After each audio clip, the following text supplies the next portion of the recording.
Good afternoon, everyone. My name is Hallie Warner. I am the Chief of Staff at Adam Hergenrother Companies.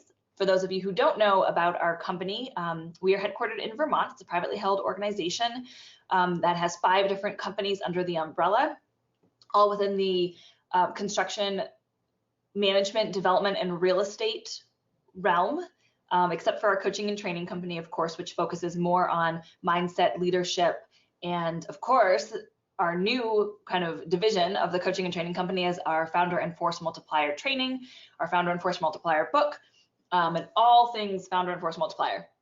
So that is what we're going to talk about today, and how these two individuals work together and how they lead together and lead an organization together. I've been working with Adam for almost 9 years at this point, about 8.5 years. So he is, of course, the founder and of all of our organizations. So that's my experience. Often when I talk about a founder, sometimes that can be applicable to, a CEO or the executive of an organization. A lot of times what I talk about is very applicable to that, but my experience is very specifically working with that visionary entrepreneur and that visionary founder of multiple organizations. So often I will take that angle as we move through. If you guys have any questions along the way, please put them in the questions. I may answer them along the way, or if I don't get to them, I will take a look at them at the end. All right. What is a strategic partnership? This is something that we talk about in the executive assistant, chief of staff world constantly. And it's kind of the epitome of what you want your partnership to look like with your boss. So what is that? What is a strategic partnership? It's a mutually beneficial relationship where both people are working together towards the common goal, which is often or usually the vision of the executive or the founder. Your business partners, you need each other to survive and thrive. I could not do my job without Adam, and Adam couldn't do his job without me and our executive assistant, Amy. Each party is committed to dedicating time and resources to the partnership, both working on their strengths, clear and consistent communication, mutual respect and trust, and being accountable for your own contributions and deliverables to the organization. So I know we've got a lot of executive assistants, force multipliers, hopefully some chief of staff on this call. I know we probably have a bunch of entrepreneurs and founders on this call as well. So let's just think about this for a second. Who are you?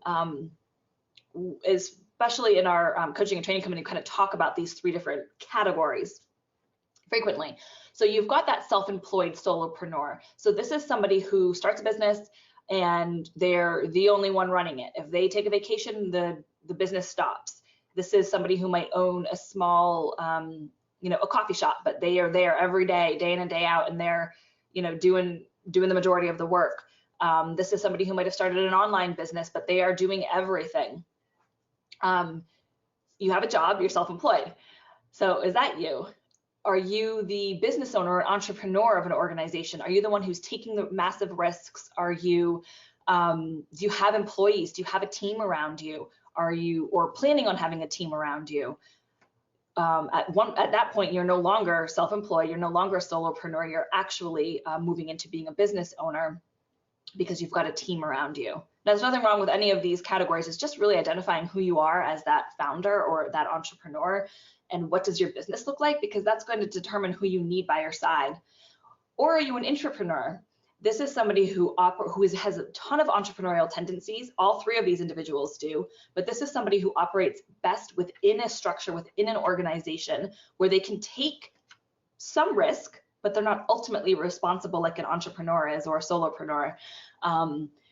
That's the world I live in. I am incredibly entrepreneurial. I get to manage my own work and come up with my own projects and really do what I want within Adam's world. But I, at the end of the day, do not take as much risk as he does. And I'm not on the line financially. And when I got into the business with him, initially, I thought I wanted to be a real estate agent. So I was like, I'm going to go and I'm going to build my own business and, have this thing that I do. And I realized very quickly that, 9 years ago, that was not me. And I really started honing in on what does it look like to be an entrepreneur. And that's where I found my sweet spot. And a lot of executive assistants and chiefs of staff, that is what they are and who they are. Now, the founders and entrepreneurs on this call, I want to remind you that you, again, may have those entrepreneurial tendencies, but you got to take a look at yourself and determine, are you really that massive risk taker who wants to build and increase your leadership constantly, build a massive world, have, bring people along with you? Or would it make more sense for you to partner with somebody who is that entrepreneur and you take more of an entrepreneur position within the company? Doesn't mean that you don't still own the organization, but you may not ultimately be the driver or the visionary. You just got to be clear on who you are. I am not the visionary. I have great ideas, but at the end of the day, I do not have even close to the massive vision that Adam does. But I knew that I needed to align myself with somebody who did, and he needed to align himself with somebody who could take that vision and make it help make it a reality. So that's kind of how that partnership works. And then what is a force multiplier? I'm going to tell you what my definition of this is. I'm seeing this term more and more. In fact, I was just on LinkedIn earlier today, and I don't know what I was doing. I was kind of looking through some profiles or some of my connections, and I was actually reading another article too, and it's so cool to see this term being used to talk about the EA and the chief of staff partnership, where I haven't seen it be talked about like that before.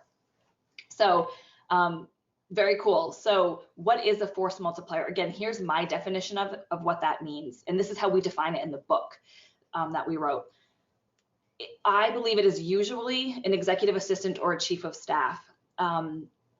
In a smaller organization, when you're first starting out, if you're that solopreneur and you just made your first hire, yes, sure, that person could certainly be operating in a force multiplier capacity. However, long-term, and as the business grows and as positions evolve, and you'll see more why in a few minutes, why I think it's the EA and the chief of staff. It's really that the founders, the executives' right hand. And the key to kind of the distinguishing factor, I think, for this is it's somebody who's actually doing the same job as the executive. Let me tell you what I mean about that. With that, let's take a director of operations, for example, or an operations manager. They aren't actually doing the same job as the executive. They're hired to fulfill a completely different function outside of the executive's kind of scope of work, let's say. They're not helping the executive complete their work. They're not helping the executive. They're helping run the business, yes, 100%, but they're not necessarily helping the executive achieve their day-to-day objectives. That's what an EA and a chief of staff do. They manage the executive's priorities and ensure that his or her vision is executed. A director of ops, a COO, a CFO, they're making sure that a specific role and function of the business is run properly, while the EA and chief of staff is making sure that the executive, the founder, the CEO's life and function in the business is run appropriately. So hopefully that's kind of our definition of what that force multiplier is, and they maximize and extend the executive's reach and their influence throughout the organization, throughout social media channels, in the public, but a lot of times it's kind of internally as well. So that's our definition of founder and force multiplier. Oftentimes it's lots of different titles: personal assistant, it could be administrative assistant, depending on the size of the organization. But again, ultimately, I really believe it's that EA or chief of staff relationship. And again, I'll just say, as I'm talking about this, I'm going to kind of say founder. I also mean executive or CEO, and I'm going to say force multiplier or EA. I also mean chief of staff. So let's talk about leadership for a little bit. These are questions that both parties should be asking themselves. What is your natural leadership style, and where do they align and where do they not align? What's working best on your style and what isn't working? What perhaps needs to be adjusted? And these are just questions you can journal about or ask yourself. What kind of leader do you want to be? Who are you looking at as leaders that you want to role model your behavior after and your leadership after? And when people hear your name, what are the 3 words that you want them to think of right away? And then why? And then how do you take those 3 words and make sure you're showing up that way every day? And that's usually by implementing some sort of daily habit or daily activity to make sure that you are actually showing up the way that you want to be seen every day. So influential leadership is, I think, the most powerful form of leadership. It's not about leading with a title. And this is particularly applicable to the EA or the chief of staff, who doesn't always have the authority behind the titles, oftentimes in the EA role specifically. But this goes to founders and entrepreneurs too. It's all about that influential leadership and how do you actually develop that. And these are 3 key things that have come from the book, the High Performance Habits by Brendan Burchard. One is about teaching people how to think about themselves, others, in the world. You've got to role model the values that you want to see, and you have to challenge them to develop characters, connections, and contributions. This is incredibly important for the EAs and chiefs because, again, they need to be able to lead through that influence rather than, you know, I'm the boss and here's the, you know, here's what we need to get done. It's a more tricky way to navigate, but more effective long term. And then on the flip side, this is something that I think founders and entrepreneurs and just business leaders in general need to pay more attention to, particularly with how they lead their EA and their chief of staff. Are they actually helping them become better leaders? And this is the perfect way to do it. For example, I'll give you an example of some of this influential leadership specifically for an EA, but this works for anybody. Do you know the goal? You likely know the goals of the team members in your organization, the leadership team members or various employees. How can you help cultivate their goals or their dreams? Is that checking in with them each week about how they're doing training for their Spartan sprint? Is it how you engage in a discussion with the HR manager to help them, to encourage him to consider alternative recruiting options? Maybe it's challenging another EA in a different company to participate in Toastmasters with you. Maybe it's playing devil's advocate with the sales manager so that he better understands the client's perspective. These are all ways you're challenging people's thinking, helping them think about the world differently. And then, of course, it really comes down to, are you role modeling the values every day of what a leader is supposed to look like, or what you want a leader to look like? And are you showing up that way every day? So here are the 3 most important things that a leader does, we believe, and should be doing every day. Number 1 is that, and really this is like their core job, right? It's their 20%, what they do on a daily basis. They should be casting the vision. They need to provide focus, clarity, and direction to the team. Often that's like 5 to 7 leadership team members. And are they removing roadblocks for the team?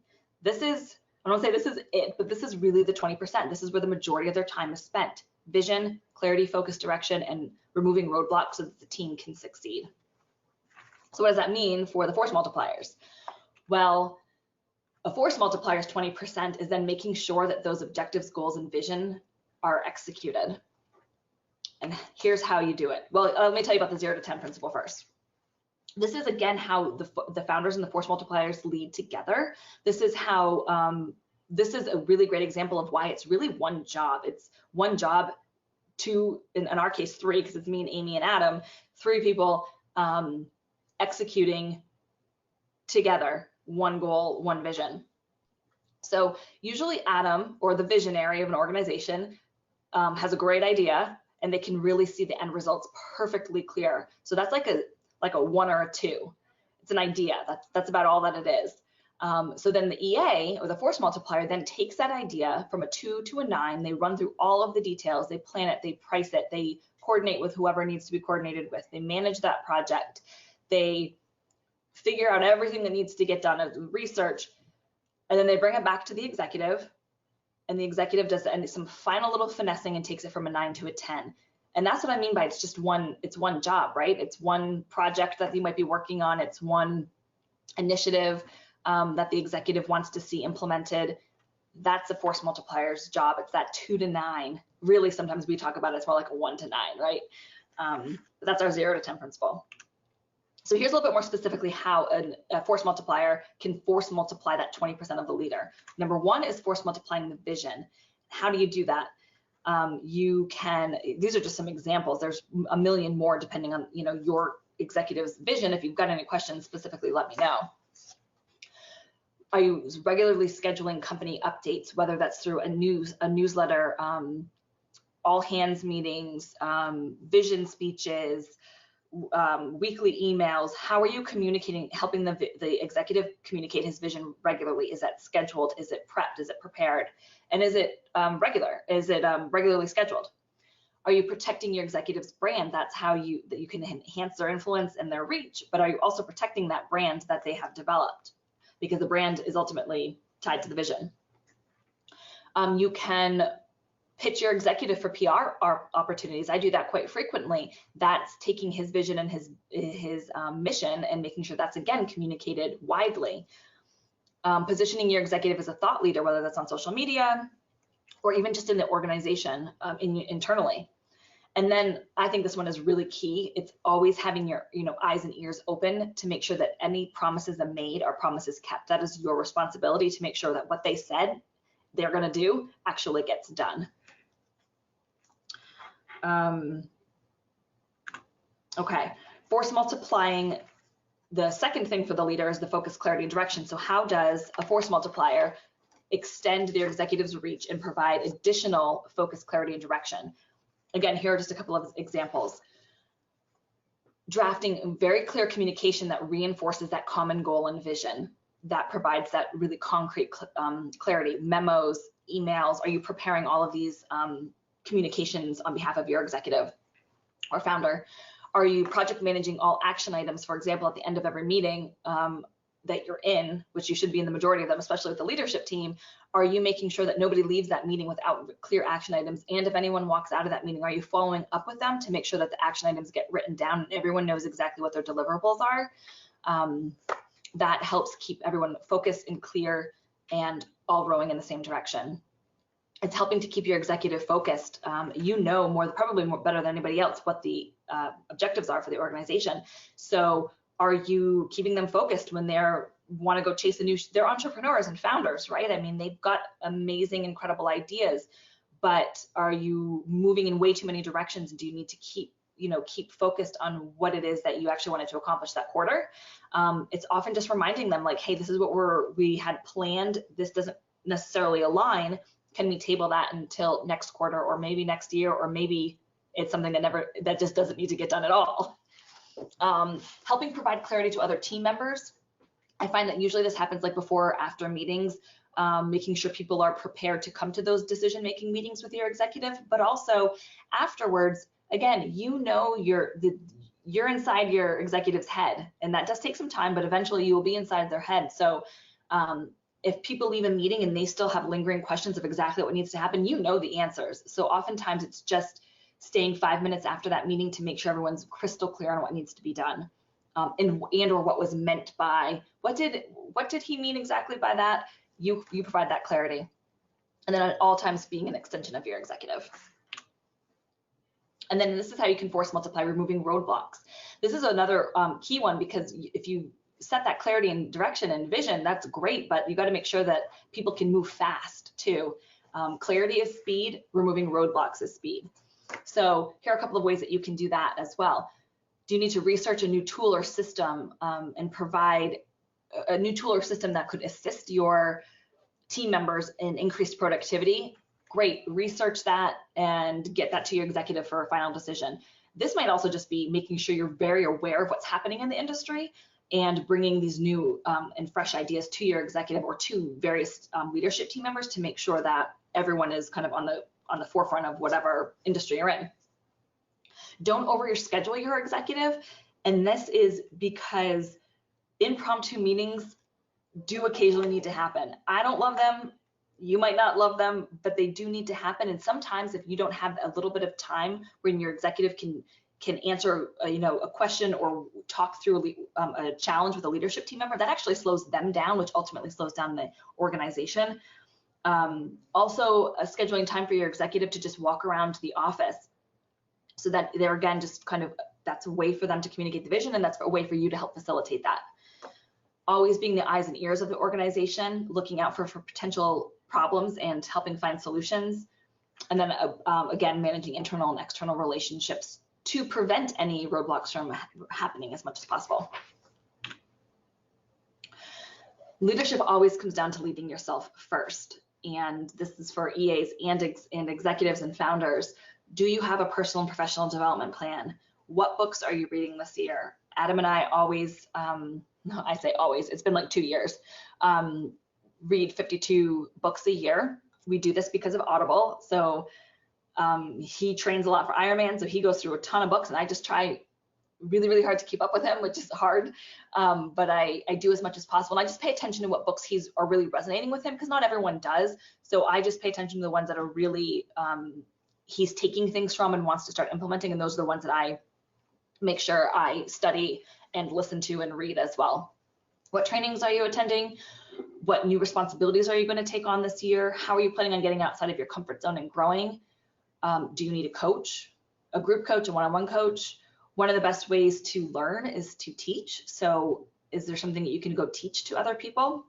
Do you need to say no more? What do you say? What are you saying no to? Are you saying yes to everything? That's not always a good thing. Are you living your truth and in alignment with your goals? This really even goes back to that beginning. Are you the entrepreneur? Are you the intrapreneur? And are you actually in the right position? What are your daily success habits? What's your morning routine look like? You've got to be able to lead yourself first before anyone else is going to follow you. And this is all about leading and managing up. We like to say leading up and not managing up, because we believe that you manage systems, you manage processes, but you lead people. So how this again goes for anybody, especially if you're, a CEO and you've got a board that you need to lead, or a force multiplier who is learning to lead their leadership team and lead their executive. Number one is understanding your executive's goals. There's many, many different ways to do this, but some of them are in the book, and I could really go in depth into that. But you got to just make sure you're having those regular meetings, vision meetings and goal setting meetings with your executive, so that you know you're crystal. If you're not clear, no one else in the organization is clear on what the goals are. Challenge your leader respectfully, of course, but challenging their thinking is really critical to be that strategic partner. You can't just be, an order taker or passively wait for, the next project, or always agree. In fact, you want to be respectfully disagreeing with your executive, and then you disagree and you commit and you make a decision and you move on. Provide sound advice. That's that thought leader and thought partner to your executive. Know what your leader knows. Lots of different ways you can do that, but the one that I just think is the most important is just read whatever they're reading. Books, articles, websites, blogs, just read what they're reading. Anticipate your executive's needs. That goes back to making sure you understand the goals so that you can actually anticipate what they're going to need next. Understand their natural behavior. If you don't know what their behavior is, have them take a behavioral assessment. Make sure you have one too, and then compare them. It's a great way to just start a conversation and get to know each other a little bit better. Know how your executive prefers to communicate. I do not believe it is the founder's responsibility to adjust their communication style to you, the force multiplier. It is the force multiplier's responsibility to understand how their executive prefers to communicate, and then make sure that you're communicating how they receive information, and communicate and ask great questions to get the information that you need. They're not going to change for you, and I don't expect them to. Teach your leader how to work with you. Oftentimes founders have never had a force multiplier. They don't know what to do with you. So you've got to teach them and show them what you can do. Show them how you like to work. Show them how much you can take off their plate. And that's a lot of just communication and conversations. Respecting your executive's time and leading yourself first is number 10, which goes back to all the things that we just talked about for any leader, is leading yourself first. And that is one of the most critical components of making sure that you can lead up. You've got to lead yourself first. Start post. Oh, sorry, Chelsea, you have trouble hearing me. Hopefully you can hear me now. Let me know if you have any questions. We only have got about 5 minutes left. I did want to let you know about a couple of things that we've got coming up. Adam and I are actually teaching a 4-week online training together starting on May 22nd. It's going to be 4 one-hour sessions. It's specifically designed for the founder or the entrepreneur to come to the class with their executive assistant, their chief of staff, whoever their force multiplier is in their life. Both people on the calls. It's just one price for both of you to join. You also get 2 free copies of the paperback version of the Founder and the Force Multiplier. And we're going to really focus on the 2 most critical things that I think go into this partnership: leadership and communication. So we're going to talk about a lot of things. You're going to have access to us for questions, challenges that you might be happening with each other or with the organization as you're growing, because I believe that the majority of you are probably in high growth businesses, younger organizations. So come to that. We'd love to have you on those calls. Again, it starts on May 22nd. I will be sending out links and everything after the call, so you can sign up for that if you'd like. And then the founder of the Force Multiplier was also just released on Audible, I think last week. So we're doing a giveaway. We've got 5 free copies to give out to the audio version. I'll send a link to this as well, but you can enter the giveaway to receive enter the drawing to win one of the Audible books. Awesome. So yeah, we've already got people signed up for the 4-week class, which is awesome. And then I think here's the really cool thing, I think, especially if you get the founders on the call, is they actually get to hear it from the executive assistant side of things, which sometimes hearing it from somebody else other than you is really important. And for the Force Multipliers, it's really cool to hear the perspective of a CEO other than your own CEO, because there's some things that we just don't know or go on in their day. As much as we think that we do, sometimes hearing it from somebody else is just really cool.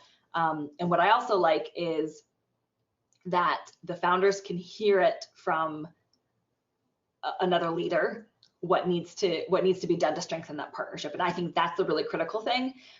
So if it's mostly EAs on this call, make sure you get your founder, your executive to join you on this. It is going to strengthen your relationship in the partnership, which ultimately makes the business better.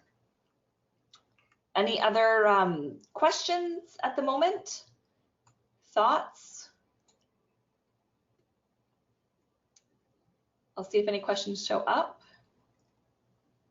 We've got a lot of other free trainings coming up. I'm doing one next week, and then actually Adam and I are doing one next week, and then I'm doing another one the week after. So go to adamhergenrother.com/events for any of those. Yes, there's going to be a replay available for anybody who missed it or had to jump onto something else, or whose executive came in while they were on the webinar. I totally get it. But yes, the replay, we'll put it on YouTube as well, and then we'll send it out to you guys. Awesome. Thank you all for joining me. Again, you're going to get an email from me. Let me know if you have any questions, thoughts. I'm available to you. My email is hallie@adamhergenrother.com, but you can find me on Instagram, Facebook, LinkedIn. Shoot me a message. Let's connect, and hopefully we'll see some of you on the training starting on May 22nd. Thanks. Bye.